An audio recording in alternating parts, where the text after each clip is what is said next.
Halo, selamat datang kembali di Sekolah Politik Jalanan Latifah Season 2.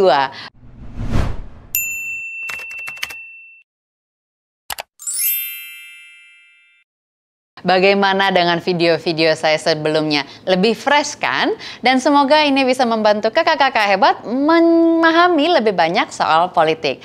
Tanpa panjang kali lebar, saya akan langsung ke pertanyaan pertama, yaitu kakak Gea. Selamat sore, saya Gea. Saya mau ada dua pertanyaan.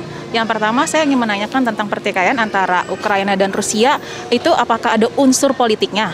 Nah, kakak-kakak hebat membicarakan soal pertikaian Ukraina dan Rusia sebenarnya sulit banget dibilang kalau nggak ada unsur politiknya. Karena itu antar satu pemerintahan ke pemerintahan yang lain.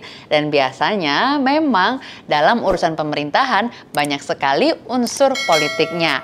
Apalagi ini berkaitan erat dengan unsur ketahanan dan keamanan di masing-masing wilayah. Nah, kalau dalam hal ini kita membicarakan apa sih yang sebenarnya menyebabkan Rusia dan Ukraina berperang, ini menjadi pertanyaan yang cukup sulit untuk dijawab. Kenapa seperti itu? Karena terlalu banyak konsep pemikiran bahkan teori konspirasi yang berkembang mengenai Rusia dan Ukraina.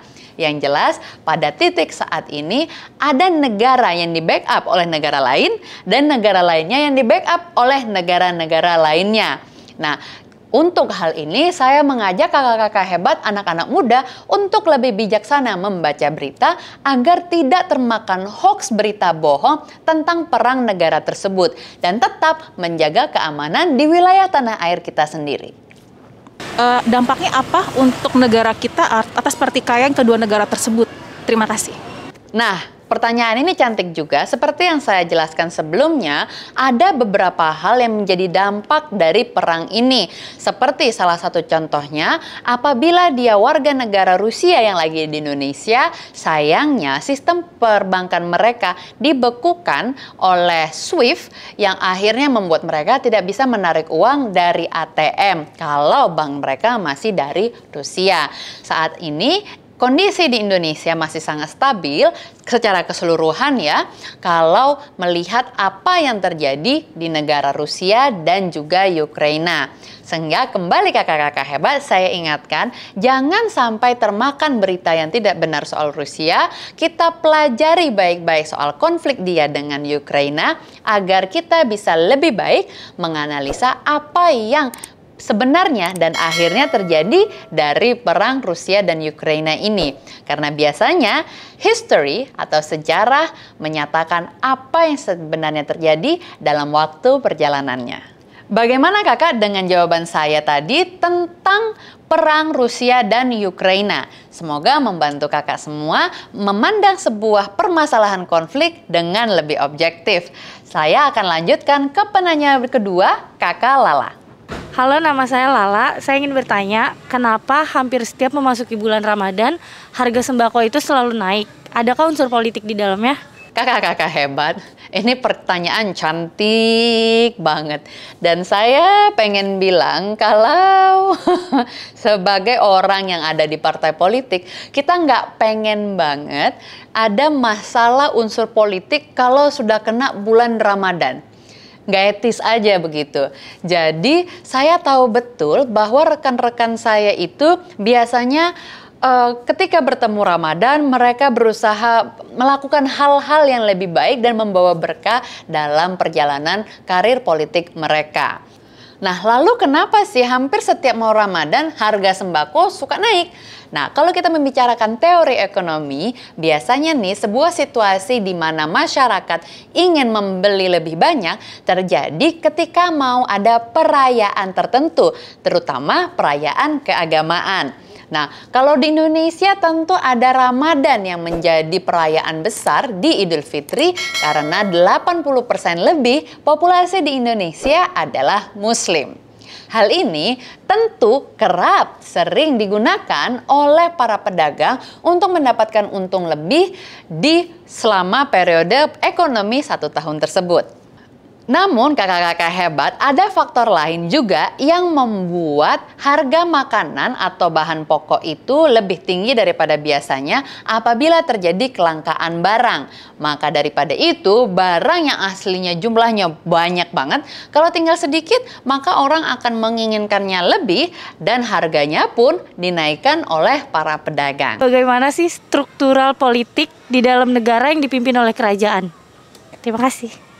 Kakak-kakak hebat, ngomongin sistem monarki.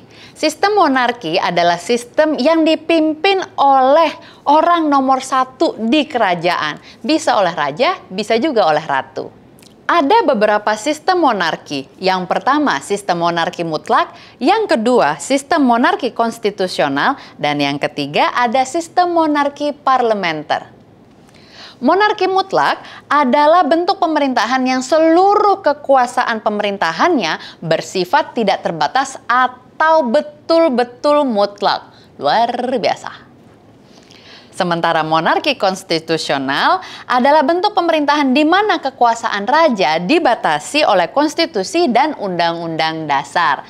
Maka tindakan raja harus sesuai dengan konstitusi.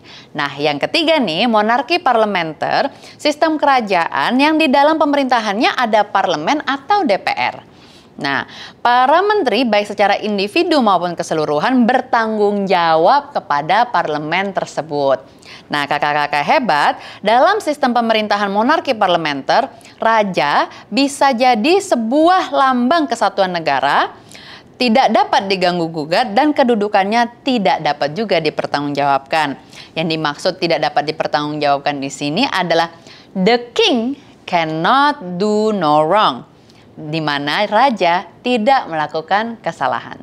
Nah, membicarakan negara-negara dengan sistem monarki, ada beberapa yang bisa saya jadikan contoh, yaitu Inggris, Swedia, Denmark, Belanda, Norwegia, Belgia, Luxembourg, Jepang, Muang Thai, dan Spanyol. Oke kakak-kakak hebat, bagaimana dengan jawaban saya untuk dua pertanyaan tadi?